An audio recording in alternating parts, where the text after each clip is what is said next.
Bismillahirrahmanirrahim. Assalamualaikum warahmatullahi wabarakatuh. Hello, my name is Adelia Sugiarto from the Information System Mayor, Class A. I will complete the practical report for second meeting task. Before that, we need to know the purpose of this practical report. First one is define about data type, especially struct and variables. Data type and variables are important parts of programming. Data types are like categories that tell what kind of data a variable can hold, like numbers, words, or true or false. A variable is a name for a place where you store the data. You can use variables to keep and change data in your program. It's like having boxes with labels to store different things. Understanding data types and variables is very important for writing good and fast programs. Second one is explain and show how to make a simple calculation program using Dev C++ and Flowgorithm. The program will ask the user to enter three inputs: the year of enrollment, the major code, and the last three digits of their student ID, or we can say NIM. After that, the program will calculate the result using the formula. So we have two software applications for practicing programming. The first one is Dev C++. Dev C++ is a free software used to write, run, and test C and C++ programs. It provides a simple interface where you can type your code, then check for errors and see the program's output. It's popular for beginners who are learning C or C++ because it makes coding and debugging easy. Next one is Flowgorithm. Flowgorithm is a simple software that helps people create and understand algorithms using flowchart. It lets users build programs by connecting shapes that show steps like input, decision, and calculation. With Flowgorithm, you can easily see how an algorithm works and even turn it into code in language like Python or C++. It's great for learning programming basics without needing to write complex code. Okay, let's open the Flowgorithm software first. I will create the flowchart and then I will explain it later. Okay, I will create the flowchart first.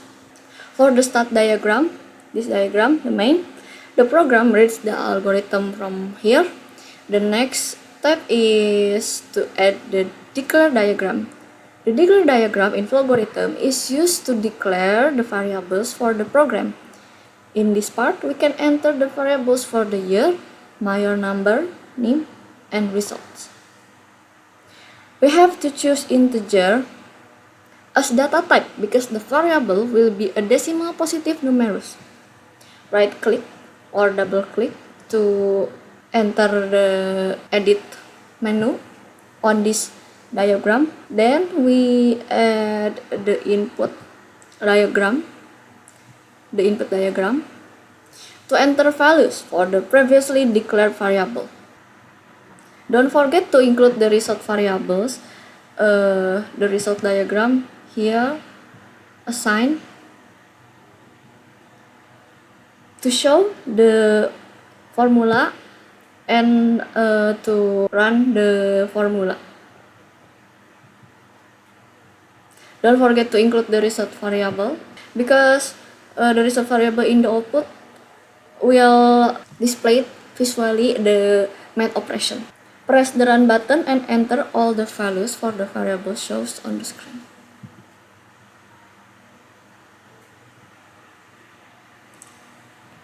I will type the input data using my own data.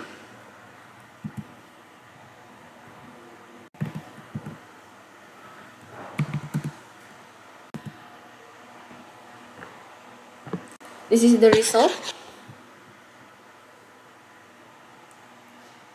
Once you have input all the variables, the results of the math operation will appear like this. Okay. The algorithm in this script is simple. It takes input, does calculation, and produces output. Even though it's simple, it shows important programming ideas like variables, math, and how the program flows. And now I will explain how the program works on Dev C++. I will insert the code first, and then I will explain it later. Okay, I have done insert the code. Okay, so the first one, this line.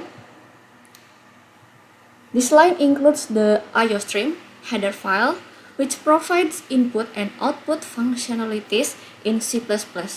This means we can use cin for input and cout for output. Okay, next.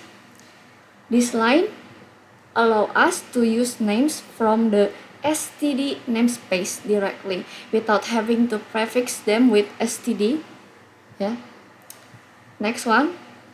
This line, the C++ structure mahasiswa, is a user-defined data type designed to represent student information.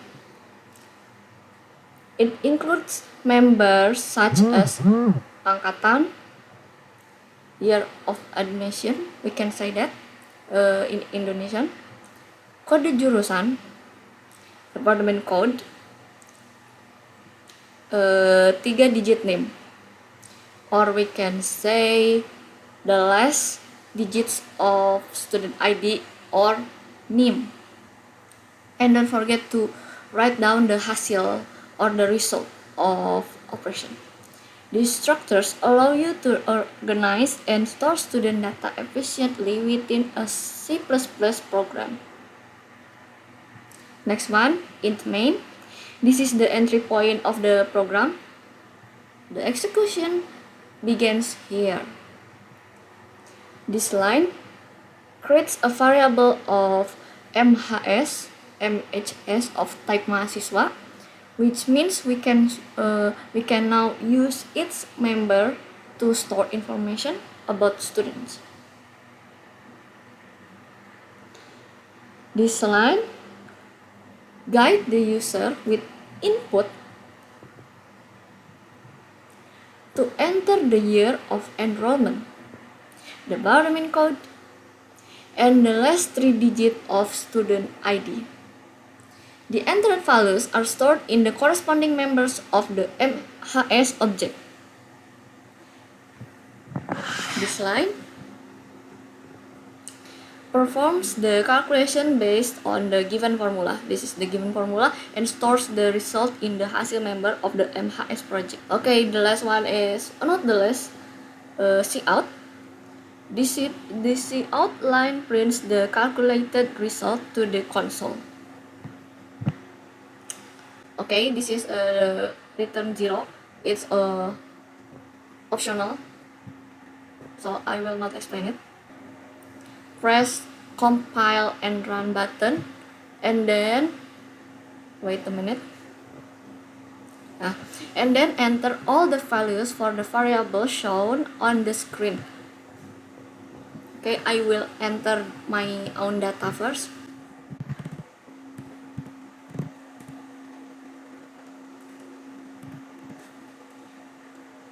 Push enter button, and once you have input all the variables values, the result of the math operation will appear like this. Through this practical session, it can be concluded that understanding concepts such as variables, data types, struct, and flowchart is crucial programming. Using software like Dev C++ and Flowgorithm enables us to visualize and implement algorithms efficiently. Moreover, this practical session has enhanced our abilities in program analysis, algorithm design, and code writing. These skills are invaluable for tackling more complex programming problems. That seems to be all for this practical videos report. I hope the material I've presented is easy to understand. Thank you to Mr. Nasril, our programming fundamentals lecturer, and to all the lab assistants for their guidance. I'll take my leave now. Wassalamualaikum warahmatullahi wabarakatuh.